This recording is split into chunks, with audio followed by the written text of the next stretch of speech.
Hello, मेरा नाम doctor Faraz वली है। मैं गायनेक ऑन्को सर्जन हूँ, मतलब महिलाओं के कैंसर का निष्णात डॉक्टर। ज़्यादातर बड़ी उम्र में ऑपरेशन कराने से लोग डरते हैं क्योंकि उसमें बहुत ज़्यादा रिस्क इन्वॉल्व है। पर आज मैं एक केस डिस्कस करना चाहूँगा जिसमें हमने 90 साल के पेशेंट का लैप्रोस्कोपिकली अंडाशय की गांठ का ऑपरेशन किया है।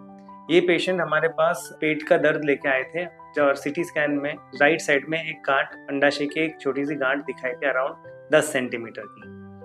पेशेंट के परिवार से बात करके और उनको पूरी से समझा के हमने ये डिसाइड किया कि आगे जाकर इसको ट्विस्ट होने का संभावना है, इसीलिए हमने उनको ऑपरेशन की सलाह दी और ऑपरेशन हमने दूरबीन से किया और पेशेंट 2-3 दिन में अच्छा रिकवर होके छुट्टी हुई उनकी और अभी फॉलोअप में भी उनको कोई प्रॉब्लम या कोई कॉम्प्लिकेशन हुआ नहीं। અને ડોક્ટર ફરાદે મારું ઓપરેશન 17 તારીખે બહુ સરસ રીતે કર્યું છે. મારી રિકવરી પણ બહુ સારી છે. સ્ટર્લિંગ હોસ્પિટલ બહુ સારી છે, સ્ટાફ પણ બહુ સારો છે. ज़्यादातर 90 साल के पेशेंट में दूसरी काफ़ी सारी बीमारियां होती हैं जैसे कि डायबिटीज़, बीपी, हाइपरटेंशन, हृदय की बीमारी, फेफड़ों की बीमारियां, परंतु यह पेशेंट को बीपी के अलावा दूसरी कोई बीमारियां नहीं थी। ऑपरेशन के दौरान हम काफ़ी सारे प्रिंसिपल्स का ध्यान रखते हैं, जैसे कि हमें यह ऑपरेशन जल्दी से जल्दी ख़त्म करना रहता है ताकि उनको कम से कम एनेस्थीसिया में रखना पड़े। 80 से 90 साल की उम्र में जनरल एनेस्थीसिया देने के कई जोखिम हैं। एक तो क्योंकि शरीर उतने अच्छे से मेटाबोलाइज नहीं कर पाता, उसके कारण जो एनेस्थीसिया की दवाएं दी जाती हैं वो इतनी जल्दी शरीर से निकलती नहीं। इसके कारण पेशेंट जल्दी उठ नहीं सकता, थोड़ा डिसोरिएंटेड रह सकता है, जो उनके ब्रीदिंग एफर्ट है वो कम हो सकते हैं, तो सांस में दिक्कत ऑपरेशन खत्म होने के बाद भी हो सकती है।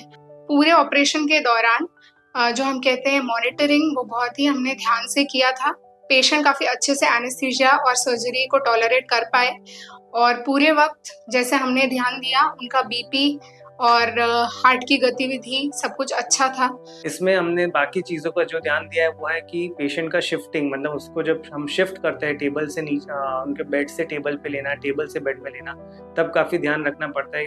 ऑपरेशन के बाद पेशेंट को हम आईसीयू में शिफ्ट करते हैं और इंटेंसिविस्ट की निगरानी में रखा जाता है। पेशेंट को जल्द से जल्द चलाया जाए और उनको फूंक मारने की प्रैक्टिस जितनी हो सके उतना कराया जाए। इसको बोलते हैं हम चेस्ट फिजियोथेरेपी और लिम्ब फिजियोथेरेपी। यह सब चीज़ों का ध्यान रखने से हम पेशेंट को अर्लीस्ट रिकवरी दे सकते हैं। हम यह समझ सकते हैं कि बड़ी उम्र में ऑपरेशन करवाने में एक टीम एफर्ट की ज़रूरत है, जिसमें सर्जन जो मिनिमली इन्वेजिव सर्जरी मतलब लैप्रोस्कोपी जल्द से जल्द कर सकता है, एक वेल ट्रेन एनेस्थेटिस्ट और एक वेल इक्विप्ड आईसीयू जिसमें फुल टाइम इंटेंसिविस्ट हो, तो एक टीम अप्रोच से ही हम इस तरीके का ऑपरेशन कर सकते हैं।